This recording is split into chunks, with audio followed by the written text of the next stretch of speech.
Before we get started, I wanted to thank Bedros and his team.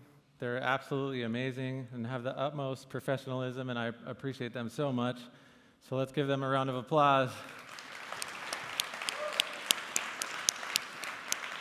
And the AV team, who we work with several times. As you know, a lot of times, since I have a media and marketing company, we get to have a view backstage. So much goes on behind the scenes that you don't get to see. So I also want to give it up for them for a second. And so I just got back from New York, and I was thinking about this talk because Bedros asked me like 2 months ago to give the talk, and he's like, "You're going to give a talk on branding." And I'm like, all right, sounds good. So when I'm in New York, I'm walking up 7th Avenue. I was there for a week. And as soon as I get into Times Square, it's just like advertising overload, like one screen after another. There's people on the sidewalk. They're trying to sell you knockoff designer brand items, purses. I mean, it's just like, it's insane. It's like an advertising incubator, right? And so I started thinking about this topic a lot, like more deeply than I ever have, being that I had an opportunity to give a talk on it, and like, it's not what I thought it was. Number one, advertising and marketing are not the same thing. Advertising at this point is interruption. That's all it really is. If you're putting ad spend on advertising, what you're really doing is spending money and you're hoping to interrupt the next person. And then as they buy your product, you're going to put money on it again and interrupt them again. And so advertising and marketing aren't really the same thing. And Times Square was a great example and like a real surreal experience where I'm standing in the middle of Times Square, all these screens everywhere. There's logos all over the place. Sensory overload, and I'm like, I forgot everything. I don't remember anything that I saw on the sign. I don't remember any brand, any store, and I think that's the reality today. The reality is you need permission for someone to opt in to whatever your offering is. So now that we have a phone, we're not all watching the same sitcoms. We're not all sitting in the living room watching Married with Children and seeing the same commercials over and over. We're scrolling through our phone, and we have permission as to whether or not we're going to opt in to whatever it is we're seeing. So I really thought about that, and it's like, it's a real revelation. So a brand is not the Golden Arches, as an example, right? But we know what to expect when we go there. We know what to expect from McDonald's when we go to McDonald's because they're clear about who they serve, what they serve, and who their audience is. That's a brand. It has nothing to do with the logo or the name. A brand is not a name, although we all have an idea of what Trader Joe's has to offer. They actually do have a brand in that we have a certain expectation when we go into Trader Joe's. It's a certain experience. They have cutting-edge products. Whether or not you like them and whether or not they're healthy, it doesn't really matter. It's irrelevant, but they're very specific about what they make and who their target audience is. They don't deliver. Every Trader Joe's you go to has the same kind of vibe. It's consistent. They consistently deliver the same experience no matter where you go. So that, in reality, is the definition of a brand, is being consistently giving the person an experience over and over, and they know what to expect the next time that they come to your product or your service. Apple, great example. We now obviously all know what Apple provides, the value that they provide. We know what their brand is. We know what it indicates. But if Wozniak and Jobs in the 70s were creating Apple in a garage, and they're like, to all their friends, and obviously we now know what Apple is, but to all their friends, they're like, hey, we have this great idea for a computer company, and we're going to make the logo an apple with a bite out of it. Like, at that time, it probably would sound ridiculous. So the idea is that a brand is not a logo. It's not a symbol. It's not a name. It's far more than that, right? So what is a brand? A brand is a story. The brand is you. You're the brand, no matter what you do. Joe the plumber can choose to identify as, oh, I'm just a plumber. Joe's just a plumber. But in reality, Joe's not just a plumber. Joe's Joe, right? So it's a decision to identify as just being an average business person in whatever that category is, or you could decide to do your work with passion instead of waiting for your This topic on passion is a little bit slippery, so I want to touch on this. A lot of people are like, well, I haven't found my passion yet. I'm just waiting for my passion, as if it's like a singular thing that's going to fall out of the sky and someone's just going to drop your passion on you in a fortune cookie. You're going to take it out and it tells you right there, this is what you should be doing. I mean, that's just not reality. Deciding to do your work with passion is the key. That's the key to success. So that's the real message, is that you have to decide who you are, what your mission is, what your values are, who you serve, build that story, and consistently tell that story over and over. So as we come in today, when you see someone's name on the list of speakers or presenters that are going to be here today, you know what to expect. They present a certain expectation in their brand story and their message, and that, in essence, is a brand. And branding now is more important than it's ever been. Like, building a personal brand is everything, everything. The deal flow is absolutely insane once you have a brand. I just worked with a client in New York. He was on a show. He actually got fired on the show. He was the villain, but yet the guy could barely function. But yet he's getting one deal after another, after another, after another, because he has a brand. Whether he's the villain or not, it doesn't matter. The guy has a story, has a following, has a brand, and the deal flow is absolutely insane. And there's a lot of friction and resistance around this topic of branding and marketing, and it's confusing. It's so convoluted. And I think what I believe it is indoctrination. I believe we're indoctrinated and we're trained to be average. That's just the reality. From the time we grow up till the time we're adults, they're literally training us to be average cogs in the machine that goes round and round. They don't want us to think outside the box. They don't want us to be creative. They don't want us to be successful. They want us to get average jobs for average people and do average work and pay taxes and then die and then move on. So the cycle keeps going round and round. But obviously all of you here today, that's not what you want to do, right? So building a brand is the only way, the only path away from being another average cog in the machine.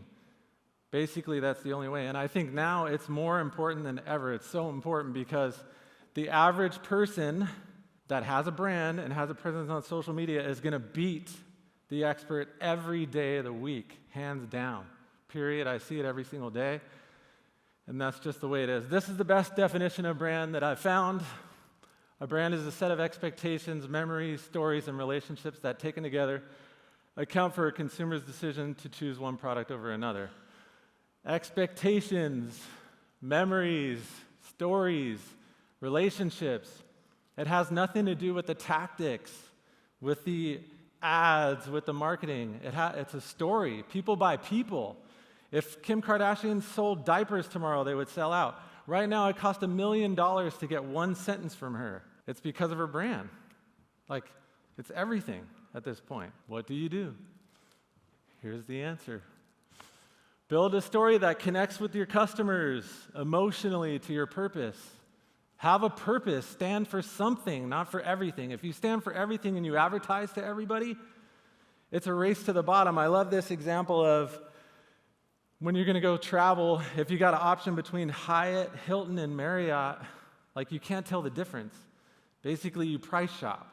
So if you get pushed into a category where people are price shopping, you're fucked. That means you are a commodity. So basically, you either have a brand or you're a commodity. If you're price shopping, and it's a race to the fucking bottom. I know someone that's who lives close to here. He's now charging $500,000 to spend a year with him. It's influence. The power of influence is everything. It's literally everything. Tell your story in a meaningful way to the customers that you intend to serve. Be specific about who you serve.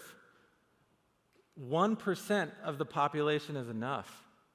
Then people will find you after that. Be very specific about who it is you serve. We serve entrepreneurs. My company, Dorothy House Media, which, by the way, I'm going to touch on the name in a second, we specifically serve entrepreneurs because that's who I'm qualified to serve. I've been an entrepreneur since I was 16 years old. I blew companies to the ground. I've made millions of dollars. I've lost millions of dollars. I've been upside down.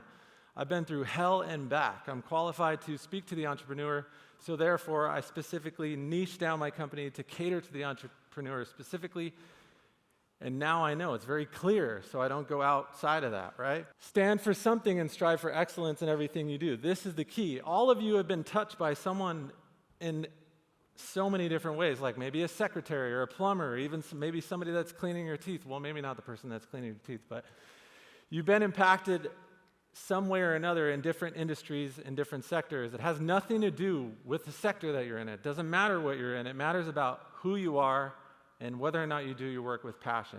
It's about choosing to live a life full of vitality and full of passion and doing it with your whole heart. That's what it's about. Be where the attention is. I talk to the people about this every day. I have a client that calls me. The guy's doing $100 million a year. $100 million a year. And then he wants to I'm like, dude, you need to be on social. And he's like, yeah, I think I'm going to try to figure it out on my own. 7 months later, he's in the same spot. He's just spinning his wheels round and round and round. The attention is on social, period. More and more attention is going to be on social. One day you're going to push a button, an avatar is going to come out of your fucking phone, and it's going to be like, hey, John, your prescription's going to be ready at 12. We're going to have your Starbucks ready here and there, literally out of your phone. That's coming. I went to CES last year. It's around the corner. That's what's coming. So be where the attention is. And the standard today is 3 posts a day in the feed. This is what we tell people. And 3 posts a day in the story. The feed is for the cinematic quality stuff. The story is for the day in the life. What are you doing? Show us who you are. I think that's another thing that people struggle with. They don't want you to see what their habits are. They don't want you to see that you don't get up at the same time every day. They don't want you to see that you don't work out every day, that you don't study, that you're not developing. Well, maybe this is an opportunity to hold yourself accountable and start showcasing what you do each day and serve your audience. That's what a brand is about. It's about serving people and promoting change in a positive way. That's the key. It's everything. Do creative work that matters and promotes change. I personally believe that you have to think of yourself in terms of a creative in order to have a brand and build a brand. And I absolutely go crazy when people are like, well, I'm just not creative. I'm just not an artist. I just can't draw. That's just not my expertise. I hate this social media thing. I can't figure it out. Blah, blah, blah, blah, blah. The reality is it's not true. Ask a 5-year-old. Can you draw a picture of a sky? Yes. Can you make a snowman? Yes. They say yes to everything, right? And then all of a sudden when we're adults, it's like, well, I'm just not an artist. I'm just not like that. It's just bullshit. It's not true. Everybody here is an artist, and that's what it takes to build a brand and be successful. You're an artist as soon as you decide to see the world the way you see it, not the way the world was told to you, the way you were told to see the world, rather, right? Not the indoctrinated story that they fed you. You at some point bought into that, right? But you could choose right here and now not to believe that story and think of yourself in terms of a creative and an artist, and every one of you in here are an artist. You are an artist. I'm going to prove it to you. Stay out of the outcome trap. Tactics, the outcome trap. Worrying about what's the flavor of the day, worrying about what the best videos are, this and that. You're going to get fucking paralyzed if you do that. Focus on who you are, what you stand for, what your message is, who you're trying to serve. Only focus on that. Then the tactics don't matter. It's irrelevant. I'm not saying don't be up to date with technology and what some of the trends are, but that's not going to take you as far as being true to who you are and what you stand for. That's the key. So stay out of tactics and the outcome trap. I would like to try and exercise, if you guys will allow me to. So if everybody, I'm not going to make you do push-ups or any of that shit. So it's more of an artistic exercise, if you will. So if everybody could close their eyes, if you don't mind, and imagine a young girl in a field with a dress and a straw hat on. Can you picture her? So everybody here probably pictured, who knows, maybe the dress was blue, maybe it was pink, maybe you saw your daughter, maybe you saw a friend. But the reality is you used the creative part of your brain to imagine this. Surprise, surprise, you're an artist. That's what it takes. It takes innovation. It takes innovation to have a brand. It takes not trying to do what Joey down the street's doing or what this person's doing or what that person's doing. It's like I work with so many influencers and brands, and it's like all people will come in and they just become fucking carbon copies of that person. That's fleeting. You're going to go right off a cliff. You be who you are. Stop believing artists must be geniuses. It's bullshit. And begin to allow the genius within you to flourish. All of you in here are geniuses. I don't care what you say. So whether you believe me or not, it's true. It's what I believe to be true. So be an artist. Everybody probably recognizes this guy at this point, right? A hero, but in 1985, he was not a hero. He got fired from his own fucking company, okay? When he left, they were at 55% profit margin. It took him 11 years to come back. 11 years. Most people don't really know that, right? He was not loved at the time. He was not. But he had some work to do. Like, he had to learn how to be a better leader, as have I, and many of you have. Like, I went through a season of 6 months where I literally went through fucking hell. Like, literally hell, because I had leadership issues. I didn't check all the 21 irrefutable laws of leadership. There were some that were missing that I had to work on. But what's remarkable about this, and when you guys have time, you should check it out because you could see it on YouTube. When they asked him to come back in 1997, they were $1 billion in debt. They had a shitload of products. There was a company named IBM that came out. Apple turned into a commodity, what we were talking about earlier. They were trying to make products for everybody. Steve Jobs spent 8 intense weeks with the team when they asked him to come back. And of course, he had been working with Pixar and had done some other stuff. But he was ready. He was ready to lead his tribe. The tribe was already there. They needed a leader. The leader that was there wasn't working. So he was ready. And so when he came back, he said, we're going to shit can 70% of these products, and we're going to focus in. They made 2 products, 2 handheld products, 2 desktop products. That's it. And so they rolled out a campaign, and he said these words. It's like bone-chilling when you watch it on YouTube. When I was doing research for this talk, I saw the video. It's amazing. I don't know where you guys were in 1997, but I remember, and you guys might have heard this quote where he's like, this one's for the rebels, the misfits, right? What does he say? And he says these exact words. We need to let people know who we are and what we stand for. So if you like what we're doing, come on in, right? And so at the time when people started buying Apple products, you felt like a rebel. You felt like a misfit. You were following them along on a journey. It had nothing to do with the fucking products. This is what I tell people all the time. It's like, it's not about the products, it's about the journey. But now people can't imagine their lives without an iPhone, right? And what do? Each year, they listen to their customers. They release the same product over and over. iPhone 15, iPhone 16, then 17. Basically what they do is they release the phone, they listen to all of us, we complain, and they fix it, and they release another phone, right? It's a handful of products that they keep releasing. They solve the problems for their audience, for their tribe. That's the key. Pick your audience. Stephen King is one of my all-time favorite authors. I've been reading him since I was a kid. He wrote Carrie on a typewriter in a double-wide trailer on a milk crate. He was an English teacher in Maine. He was getting discouraged, and he literally picked up that manuscript and threw it in the trash. His wife comes home and was like, what are you doing?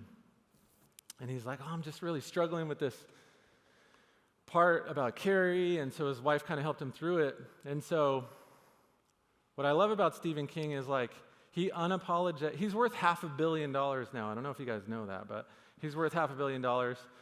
He does the same thing today that he did in the 70s in the double-wide trailer in a modest room. He writes every single day, 7 days a week, whether he's sick or on his birthday or Christmas, it doesn't matter. 3 hours a day, without fail, he cannot leave the room. He commits to his craft and serves his tribe. And what happens is we see him where he is today, but we know where it started, right? Or maybe we don't know. But it's an interesting story, and he'll probably continue to serve his audience until the day he drops dead. And that's the key. It's the long game. It doesn't happen in 5 minutes. When people call me and they're like, oh, can you make me 10 videos? I'm like, yeah, but I don't know if it's going to help. Keep serving them. I'm running out of time. So let's talk about marketing. Favorite topic, branding and marketing. Marketing is a consistent message delivered to an aligned audience that seeks to solve their problems and bring them to a desired outcome. That was the best definition I could come up with, which basically now marketing has to be built in to your product or service before it leaves, right? That's more or less what this says. The marketing should be built in. Apple's marketing is built in, right? So that's the key. Think different. That was the message that they came out with in 1997. It doesn't say anything about computers. It doesn't say come buy our laptop. It doesn't say come buy. It's an apple with the bite taken out of it that says think different. If you think different, then we're for you, right? We already discussed this. Advertising is a form of disruption, so be sure that your marketing is built into your product or service before you spend money on advertising. Otherwise, you're just going to keep dumping money over and over. It's going to be like a revolving door nonstop. You're going to be competing with the next person to interrupt people over and over and over and over again. To me, that's a loser's bet. Who are you seeking to serve? Identify your target audience. Who are the people you're passionate about helping or impacting? For me, it's entrepreneurs. I'm passionate about entrepreneurs. I know the pain of the entrepreneur. I know the volatility of the entrepreneur.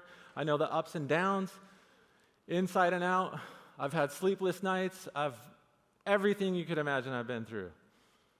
And I know what it's like. And I feel like it's my calling to serve them and help them. What change are you seeking to make? Define the transformation or impact you aim to create. What is the shift you want to see in the lives of those you serve? This is your purpose. This is all of your purpose. There's a guy that's a janitor in an elementary school right now on TikTok that absolutely blew up. What do these people need? Like, what do they need? Not what you need. What do they need? Not you, them. People need stuff, right? We all need stuff. Dive deep into the needs of your audience. What challenges are they facing? How can your product or service or message provide solutions or add value to their lives? That's it. That's your purpose. No matter what you do, is to add value to people's lives. That's your calling, no matter what industry you're in. Does your brand make a distinct promise? Make sure it does. If it doesn't, work on it and figure out the promise that you're going to make and do it with your whole heart and do it to the end of your life. That's a life worth living, in my opinion. A brand is built on trust. If you can articulate a distinct promise, one that resonates deeply with your audience, you have the foundation of a strong, lasting brand. Thank you. That's it. Right on time.